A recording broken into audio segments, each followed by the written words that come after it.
Epic New Media. Why Epic New Media? Why did I create it?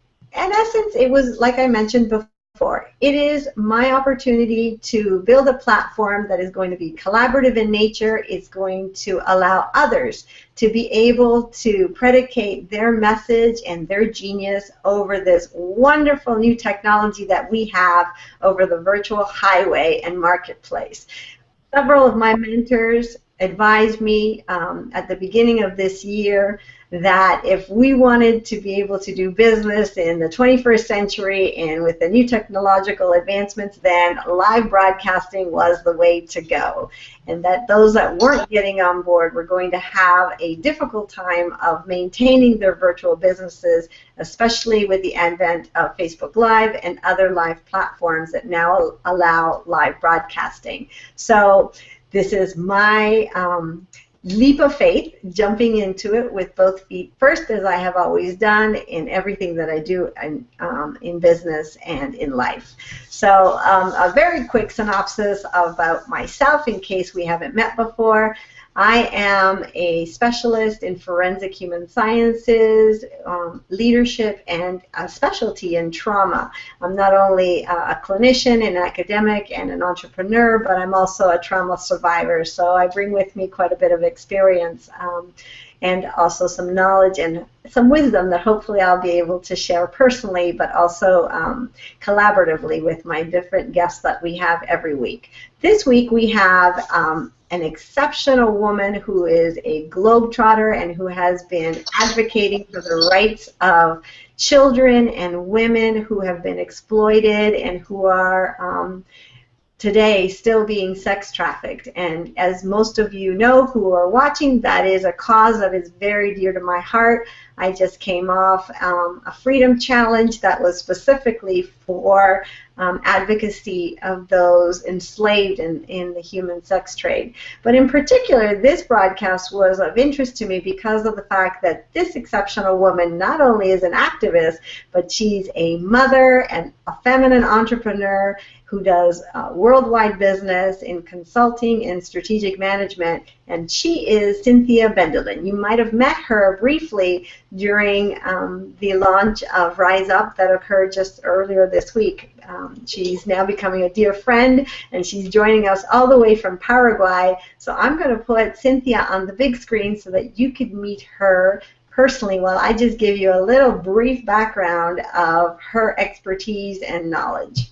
Thank you for joining us from Paraguay. So let me give you a little edification for a few seconds.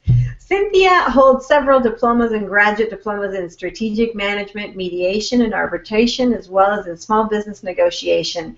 She's completed a plethora of advanced educational courses internationally and domestically. She won the prestigious International Woman of Courage Award in 2008 through the U.S. State Department and has led many leadership initiatives in prevention and combating trafficking of persons in the tri-border area of Argentina, Brazil, and Paraguay. Ms. Bendlin is an international consultant in participatory strategic planning and mediation. She's the founder and CEO of her own company, and I'm not even going to try to state the name of it because I always get it wrong, but Cynthia, I'm sure, will fill that in. She's an activist of human rights, and she has a passion to prevent organized criminal activity of human trafficking. She's led several worldwide initiatives in education and advocacy, and she is a prominent voice for those that do not have a voice in this social injustice. So without further ado, and without going into more detail, because I want to give her something to say in reference to herself, let me introduce Cynthia Bendlin.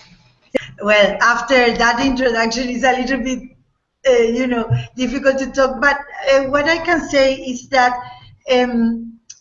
my experience has to do with using a tool that is strategic planning for many things, and particularly interconnected with my cause, which is combating human trafficking and especially sexual children exploitation.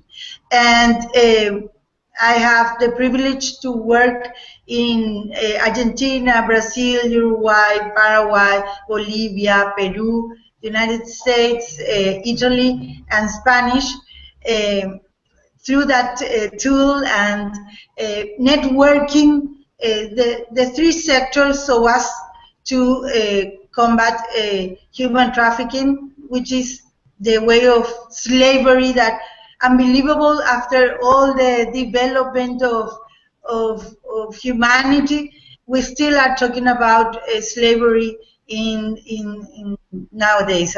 So I feel very much grateful for this space, Dr. J, because for me awareness is very important, and in this theme about human trafficking, we are all connected. All the countries of the world are connected, and so this is very important for me. Thank you very much. Thank you, Cynthia. And the quote is by none other than Martin Luther King. And it basically says that everybody can be great because anybody can serve. You only have to have a heart full of grace and a soul generated by love. And I earnestly believe in this quote. I believe that everybody has the ability to be able to impact others in a very substantial way. And my life's work has been to be able to draw out of individuals who are not able to see in themselves the strengths that they have, that they're able to then, as gifts, that they are then able to share with the world. So again, thank you for joining. Thank you, Cynthia. And so why don't we start with the word for today. As I was in the word today, the literal word for me, which inspires me every single day, it's how I fill up. The word that continues to resonate with me and that I shared during the launch as well is the word entrusted. But in this context of today's broadcast, really what I'm more honing in as I refine my understanding of being entrusted, as it means to this broadcast, it is definitely entrusted with several very critical and specific things. We are entrusted with life, and we have one life to live. Days are numbered, so it's very, very important that we live each life intentionally and that we purpose to make a difference.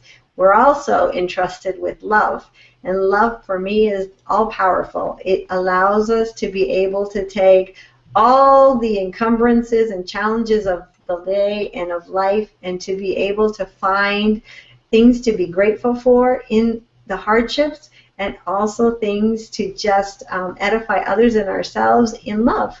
The other thing that we're entrusted with is our children. Those of us who are parents are very much entrusted with our children, and they are a gift, and we should never forget that. And as a gift, we have a responsibility to be able to teach them in the ways that will help them to be able to live life fully, but also impactfully in the lives of others. And we're also entrusted with family, and family is precious. My Latin background, that is a core value, familia, as I'm sure Cynthia can attest to. And family doesn't just refer to, you know, your biological siblings and parents, but for us, in the Latin culture, family means all that touch our heart become family. And once you're a part of the familia, it's really hard to get rid of us. And the last that came to mind is that we are entrusted with the responsibility of others. We have a responsibility to take the gifts that we have been given and to be able to utilize them not only for our embetterment and the embetterment of those in our immediate family and entrusted circles, but to the embetterment of the community and to the world at large. I don't think there has been any time in history that we have been better positioned to be able to work together collaboratively to have a universal impact on the world. So that is the word for today, Cynthia. It is entrusted. Ask that for those of you who are joining us, let's just clear our minds for the next 30 minutes and let's get some paper, some a pencil, something to write with, and because I know that Cynthia has so much to share with us that's going to just be overflowing in content, and I'm going to take notes too, because I'm always trying to find ways to fine-tune my ability to be an exceptional parent, an exceptional businesswoman, and an exceptional activist, which is one of my newest roles that I've undertaken. Here you go. So question number one, Cynthia, can you tell us a couple, maybe one or two of your young adult stories or encounters or turning points in your life that you feel were impactful in your experience and that led to where you are today in terms of your character and your life's purpose? Could you share a little bit about that with us? I can say perhaps one of the most inspirational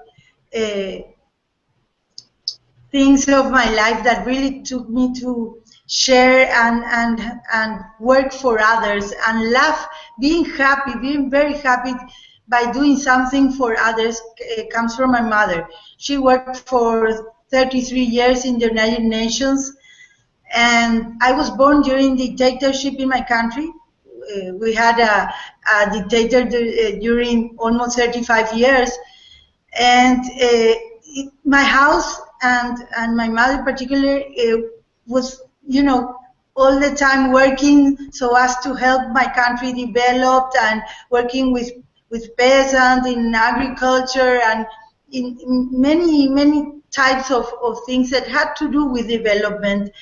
And I learned the importance of feeling part of a country, feeling part of a community, and doing my best to help that community to develop and you know, stand up, and especially the weak, the weakness, the poorest, the people that weren't educated, that didn't have health. You know, those values came from my mother, especially. So that's, I won't say it's a highlight, Dr. J, but it's something very important that make me what I am, and that for me it was kind of, so to say, easy to understand the importance of doing what I had to do for others.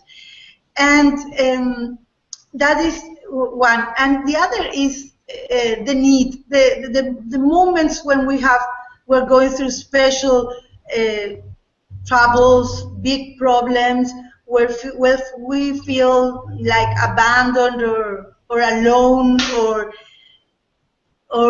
with very little means. I think we people kind of find out the way out and take the best of ourselves and create this new path or this new way. And I went to a friend of mine. She's older. I mean, she's my mother. She was my mother's friend, but then became my friend too. And I said to her, I have no work right now, and I need to work. And she said, okay, listen, I don't have something specifically, but I really want you. You are very intelligent. I believe in you.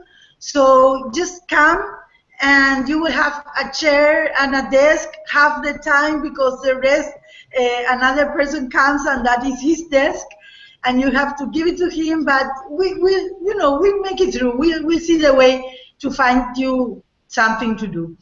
So I begin like that, believing and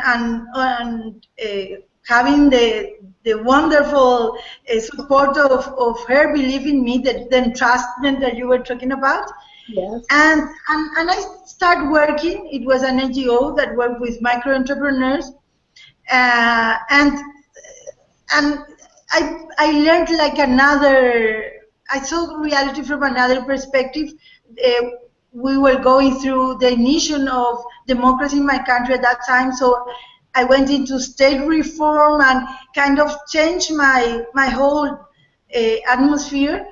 And in that, the German corporation, the International German Corporation, selected me and taught me a method of strategic planning, participative strategic planning, that they used in the German corporation, and that opened me a whole new what's like everything, a whole new world, and a very important tool to help others.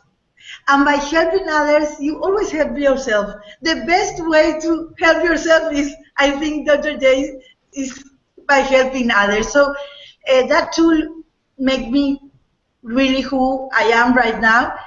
Though I come from the architecture and I had even my own company in architecture and was working before, but I had to travel and I had to close everything down. And I just needed something to start again. But what I received was so big that today I did what I did thanks to that friend that gave me that opportunity. Thanks to the German corporation, we were 7 Paraguayans and 3 Uruguayans elected. So I was privileged, and I received free. I didn't pay. I didn't, you know. And of course, I think the big, you know, I can't say it's a turning point, but the big construction of myself was my mother's example of life. So what I heard you say is really is a precept of what I believe in as well, and that is that, you know, we have the opportunity for transgenerational growth from the generation that precedes us. And so it sounds like from, and I didn't know this about you, it sounds like definitely from the history of your mom being so much of a social activist and advocacy, she definitely planted a seed in you early on that just took flourish with God's grace, because, you know, how opportunistic that you would get that opportunity. But you're absolutely right. We help ourselves when we help others, definitely. That is definitely something I believe in tremendously. So could you now share a little bit about your personal life, how you've been able to integrate that whirlwind education and strategic planning and business development and taking that to the next level and maintaining and juggling family and all of those business opportunities? Because unlike Paraguay, you know, we live in a country of democracy and free enterprise and the opportunity for new venture and business development. So we really can't even, I don't think most of us fathom what it would be like to live in a country where those freedoms did not exist. And yet the challenges remain the same across all of the social contexts. We as women have to juggle so many different roles. And so could you give us a little insight on your wisdom in reference to how you've been able to juggle business, entrepreneurship, and family? First, I have to say it's not easy. But at the same time, I am a person that believes in freedom very much. And what I did is, really, during 11 years, I tried to have a son. It wasn't easy for me to have a son. I went through a lot. And finally, when we decided, my husband died, to adopt a child, that's the moment that I got pregnant. And the doctor said, Cynthia, don't stop working. I was expecting someone to say stop working. And he said, don't stop working, because if you stop working, then you'll concentrate in all the problems. I am diabetic. I have been for 27 years now. And so I had to, you know, be very careful with all my health and all that, but I have to work. So for me, having that child was the biggest blessing I had in my life. And that is also a reason why I'm so much devoted and to work for children. You know, for me, children are the best of the world. And he was born when he was 6 months because of my diabetes. So it was, you know, very special. He was for almost a month in UTI, in intensive care unit, and it wasn't easy. To speak the truth, it wasn't easy. But I I have a lot of defects, but one virtue, and you talked about that in the beginning of the program, which is I believe God put us in this earth, beautiful earth, to be happy. So I kind of focus or do whatever I do with that happiness, and I have a lot. I am very grateful to God for all the blessings. The biggest blessing was the son. So for me, though I worked a lot, and sometimes even, through all the night and everything, I always had the moment to be with my family and sharing, And then if I had to work during late at night or early, very early in the morning, I do whatever sacrifice. But for me, that sacrifice is only physical, because in my mind and in my heart, I had all the rewards. So for me, it is important, though, to understand that we have 3 dimensions. The physical dimension, the mental dimension, and the spiritual dimension. And we kind of have to, live life trying to equilibrate all those dimensions. And it's the same with family, work, and what was the other word, the other definition you used, Dr. J? It was like activism. Yeah. Well, so what I did is, first of all, I received the activism example from my mother. So for me, activism is like to breathe, Right. And I shared with my family. I shared, especially with my son. I am doing what my mother did with me. I take him to workshops, to whatever, whenever I can share with him, I share with him my activism work and world. And so he knows about human trafficking, he knows about sexual exploitation, he's very aware of all of my causes, and human rights, but he also understands the importance of entrepreneur, of generating work, and because those are key tools for people to be able to reach their goals and grow, professionally grow, which is one aspect of our personality that is very important. So I kind of build it up together, and find moments where there are holidays, and you cut and you put aside all the problems and all that, and I love to dance, I love to sing, I love to share what, like you said, our families here are huge, and they are even bigger because our friends become like family.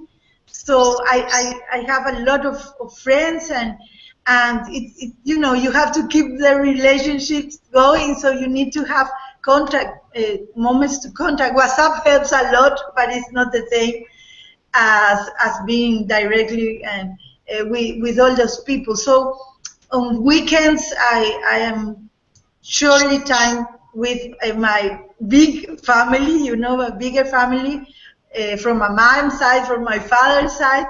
I am with some friends. I share with my son. So, and during the week, there's a lot of moments with my son. I like to take him to school, for example, and chat with him, and we like to do things together. We share taekwondo at one moment, and for me it is very important. The time I give to him is the precious time for me, and when I look back, I never regret all I did. And work, to speak the truth, work is a big issue in my life, and I have to kind of put, it's not easy because the need is always there, but kind of put a little bit of break and administrate. And also another thing that is very important is that work also has to do with my cause, because I did a lot of work that has to do with it, you know. For example, the National Strategic Planning against children's sexual exploitation, or the Tri-National Strategic Planning about the same issue for Argentina, Brazil, and Paraguay in the tri-border area, and laws and things that has to do with those issues, human trafficking, of course, strengthening Paraguayan embassies in the States, in Argentina, and Brazil, in Italy, Italy and Spain, because those are the places where most of the victims that are captured in Paraguay to be exploited goes. So, you know, there's kind of a very interesting mix of work and my cause. My activism has a lot to do with work, and when I'm strengthening companies, enterprises, and I also see the importance of companies to create more work, or to maintain a good space where people can help generate money and grow as persons and professionally. So it's kind of you know, whatever I do it has to do with what I believe.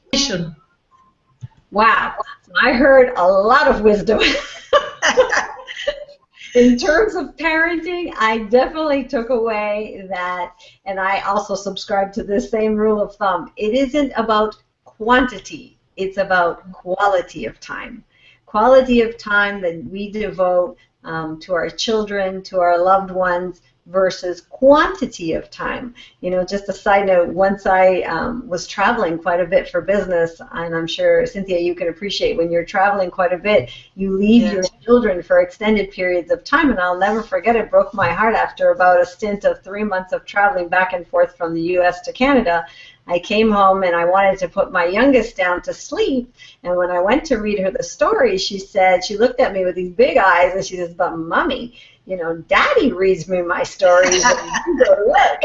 And I had to hold it together until I got out of that room, and then I broke down and started bawling. And I told my husband, I said, something's not right. And then after, you know, some process, I realized that, you know, that was my issue, not of course, nothing to do with what was going on in that moment, but it really brings to light the fact that, you know, the quality of time that we spend with our children as working mothers is so important and so pivotal.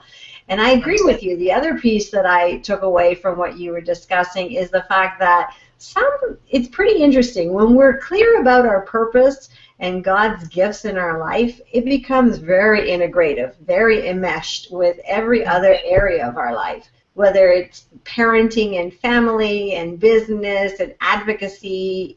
It all kind of, it's integrated, because as you said, a lot of the strategic work that you did ended up working within the realm of exploitation and human trafficking. And interestingly enough, I'm finding the same. The more I become involved and impassionate about being an advocate for victims without a voice and exploitation here domestically in the U.S., it's interesting. You know, what's coming forward is all sorts of requests for speeches and education and awareness and prevention. So it's kind of like you put it out into the universe, and God just makes sure that all the right doors open at the same time, and everything just kind of gets integrated between professional, business, and family. It all kind of comes together.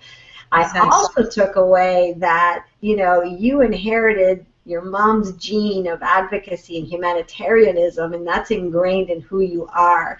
And so you are raising your son with those same genetic predispositions, and you're just flourishing and nourishing, lives on your legacy, which I think is enormous.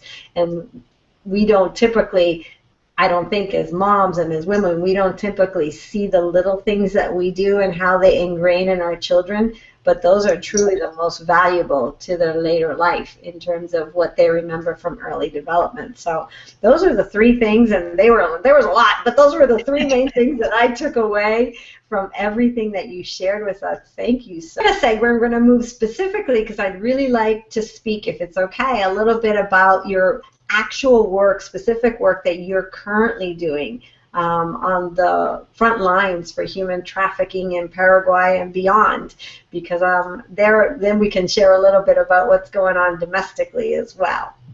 Well, human trafficking could be for different purposes. Sexual exploitation could be for forced marriage, for labor exploitation, and a lot has to do with mules today. You know, people that are captured, they are being obliged to swallow little cocaine balls, and they take it in their own bodies, you know, in their stomach, and sometimes they were given like a carry-on, for example, that had cocaine in the middle of between the lining, and they didn't even know that they were being a mule, and that's a lot now, because when I began, when we began, you know, the Protocol of Palermo is the one that defines human trafficking, which is the capture, the transporting and exploiting human beings for several reasons. It could be, as the ones I said, and they see people as a merchandise. So I really began, and most of us here in Paraguay, in South America, especially in the Mercosur region, in the Rio de la Plata, Argentina, Brazil, Paraguay, Uruguay, started to work, in my case, from my strategic planning tool, so as to strengthen organizations or develop the laws and all the normative that we needed to detect, to protect victims, to reinsert them to a social normal life, you know, which is very complicated, especially with victims that has been sexually exploited, and to persecute the criminals, exploiters, and especially, which we have done very little, to prevent human trafficking. So I worked within various areas, which it was the national plans that I talked about, children's sexual exploitation, but all that has to do with the ILO, the International Labour Organization, against child labor, many of which has to do with preventing human trafficking, and we were already working, creating NGOs to attend victims, working to do working awareness, working in changing legislation, working in protocols where, for example, in the tribal areas that you have 9 police, the Argentinians, the Brazilians, the Paraguayans, and different laws, penal laws, that, for example, in Argentina, the one that directs the investigation is the judge. In Brazil is the police. In Paraguay is the prosecutor. So you have a huge bunch of actors that has to work together with different legislations so as to prevent, to capture the exploiters and to rescue the victims. And it's a lot of work. Really, there's a lot to be done, and a lot if you look back at the process, we have done a lot. But we began from sexual exploitation, children's sexual exploitation, and then with the help of IOM, of International Organization of Migrations, we saw the children's sexual exploitation from a different angle, which was organized crime. Organized crime, the maps were behind, and the way you have to tackle human trafficking is absolutely different. It's very different, because one thing is a grown-up exploiting a children sexually, and the other is a whole crime organization that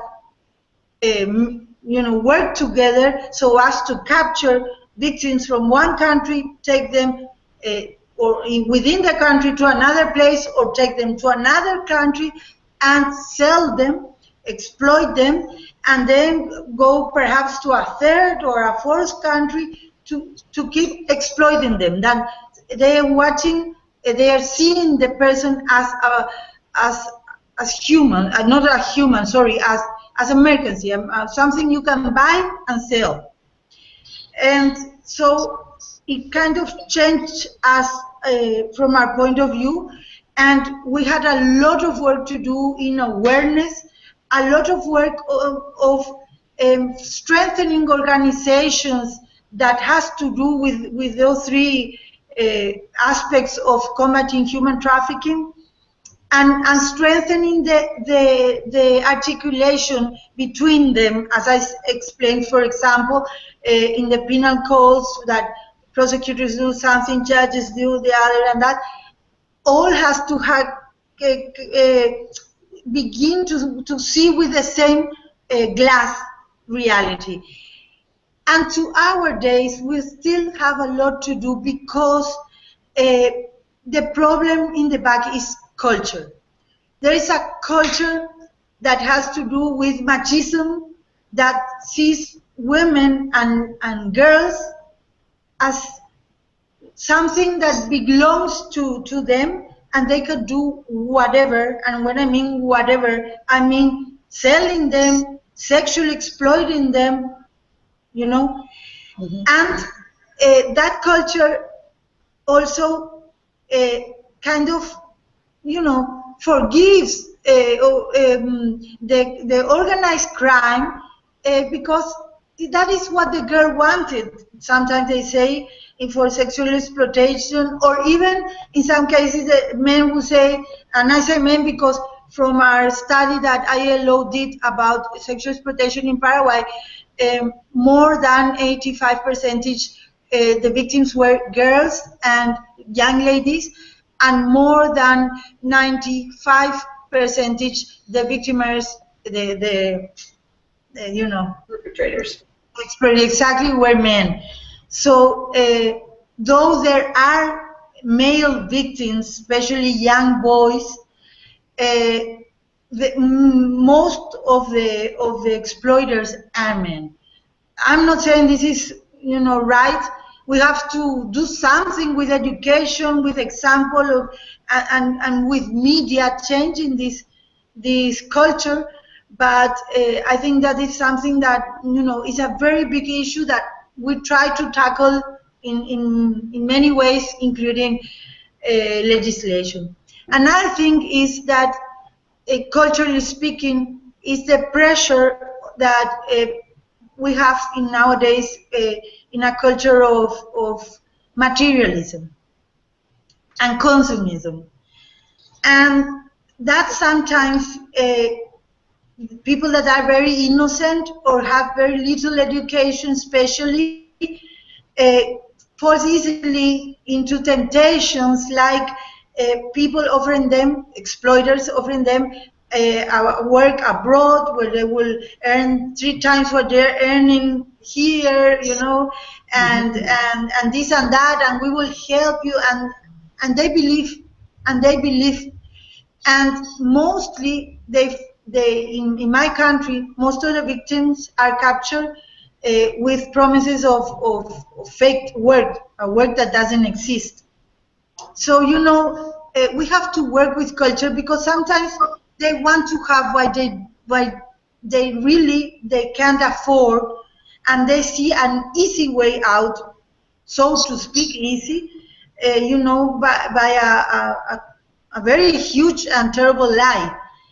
And also, internet is a very easy way to be someone that you are not, you know, and in that way they capture especially teenagers, and pretending that the one that is speaking to them is another teenagers, and their crime network that are behind that. So, you know, we have to tackle these factors of our culture so as to really be able to impact in the way that human trafficking is impacting. Just to give you a little, just imagine, when we begin to work, it was in 2005,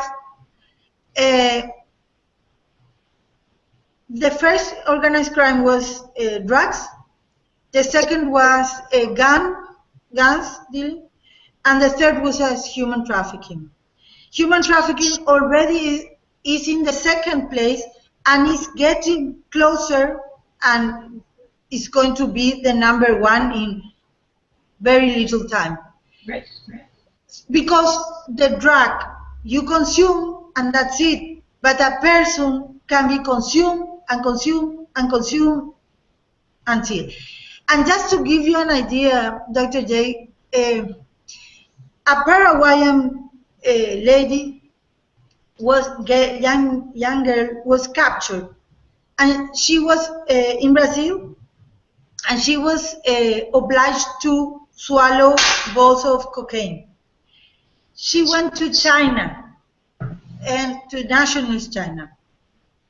And when she arrived there, she told the migrants officers that what happened to her, and that she was bringing in her stomach these bags of cocaine.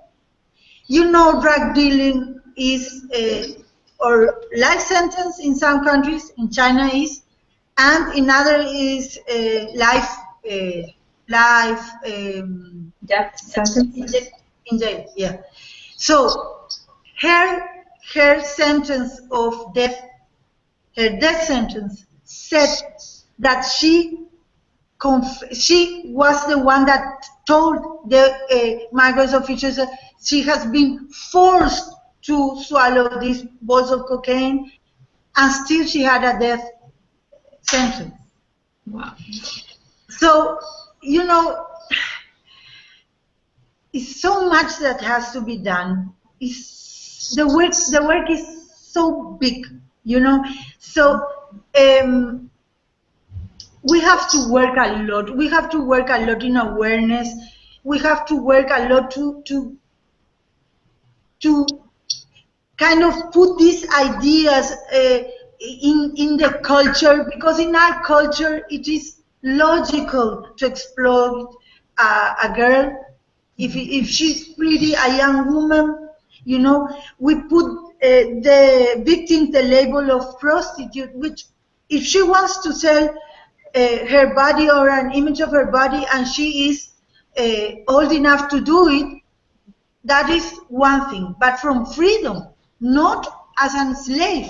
And we're not talking about prostitution. We're talking about sexual exploitation, which is totally different.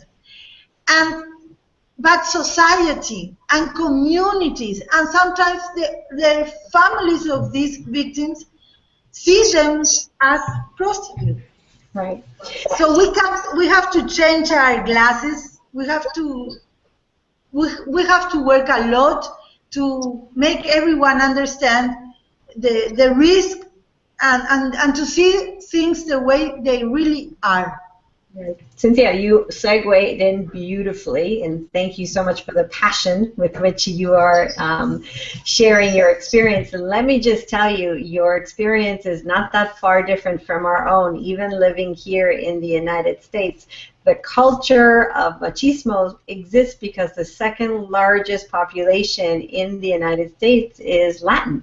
And so it's integrated into the North American culture as well. Moms and business individuals can't, close our eyes to the reality of what exists and play the video, which I believe brings it home in terms of what we are dealing with here in the U.S. Kobe person, how easy is it for a pedophile to pick up an underage child using social media?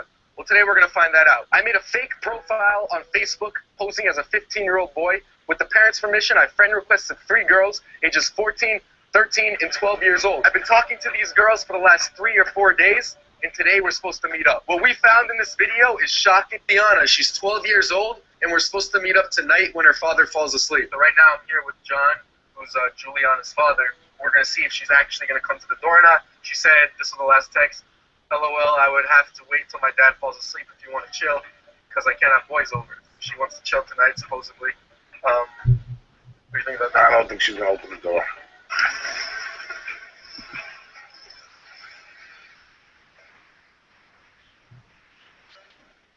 Come outside. Come to the front door.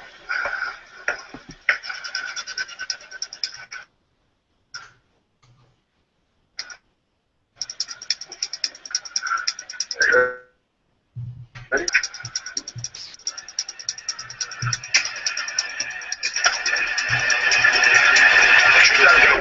Get over here.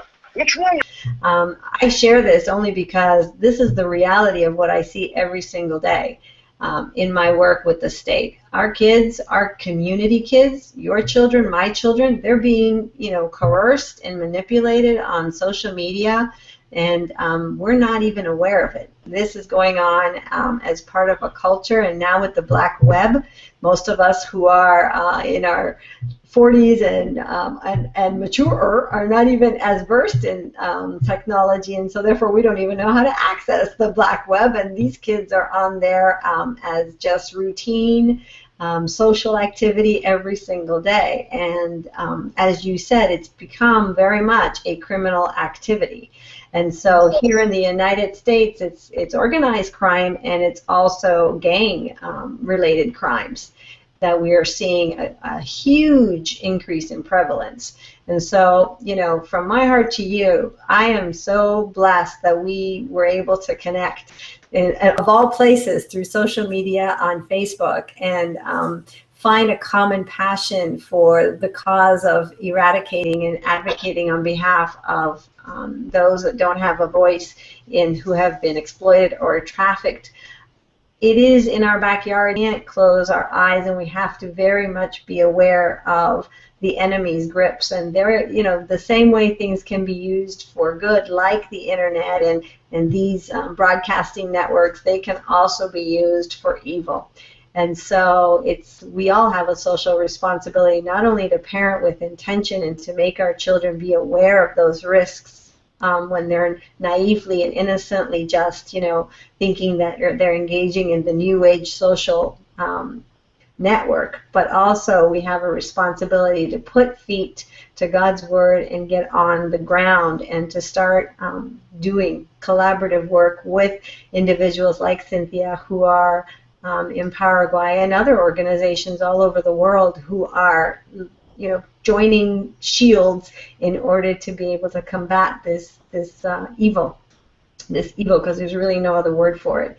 So you're absolutely right. My biggest fear for us here in South Florida is that in 2020 we actually won the Super Bowl bid, and so it's going to be here. And if you are in the realm of exploitation and human trafficking, then you know that any large event like that is fair game and ripening for exploitation and enslavement. So yeah, I'm working diligently with task force and different organizations here in the States, trying to also gain momentum in awareness and prevention, and of course rehabilitation. My heart is to rehabilitate those not only who have been exploited and trafficked, but who have encountered neglect and abuse of all types, and they need to overcome those scars in life. So there is definitely a continuum of service and care and education and awareness that needs to occur at every level. So I am so grateful for your time. We're almost out of time for this broadcast today. I wish we had more time to talk, Cynthia, maybe at a later date, or if anybody is interested in gaining more information about how you can become involved, or if you would like a PDF on parenting tips on how to speak to your children about this highly sensitive topic, but yet meet them at their level so that you can equip them to see the risk indicators, you can find that all on my website at www.drjvera.com.